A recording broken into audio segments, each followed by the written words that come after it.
Inaayos na ng gobyerno ang ilang hakbang na naglalayong palawigin ang mga electronic visa na ibinibigay sa mga dayuhan na mananatili sa Pilipinas.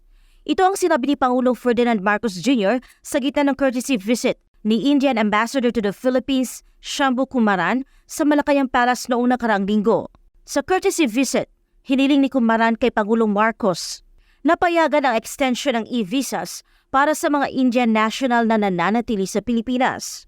Tugon naman dito ni Pangulong Marcos, ipatutupad ng Philippine government ang mga probisyon para sa e-visa extensions hindi lamang para sa mga Indian national, kundi pati na rin sa iba pang dayuhan na nananatili sa Pilipinas.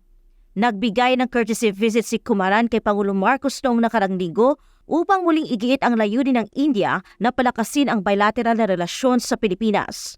Sa susunod na taon ay mamarkahan ang paggunita sa ika-75 anibersaryo ng relasyong diplomatiko ng Pilipinas at India. Sa kabilang dako, nag-aalok ang Indian government sa Pilipinas ng hindi bababa sa 7 helicopter na gagamitin para sa rescue at humanitarian efforts ng Philippine Coast Guard sa panahon ng mga sakuna sa bansa. Sinabi ni Pangulong Marcos Jr. na ang alok ng India na magbigay ng mga helicopter sa PCG ay magiging malaking tulong sa pagsisikap ng gobyerno ng Pilipinas na palakihin ang mga kakayahan ng bansa sa aspeto ng rescue at humanitarian efforts. Dagdag pa ng Pangulo, malaking kontribusyon din ito para sa maritime operations ng PCG.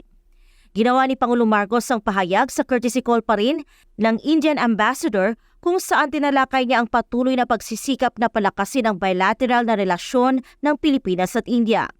Sa kabilang banda, sinabi naman ni Ambassador Kumaran na mayroon ng patuloy na pag-uusap sa pagitan ng gobyerno ng India, PCG, at ng Department of Transportation ukol sa supply ng 7 helicopter para sa maritime search and rescue operations maging sa humanitarian services ng ahensya.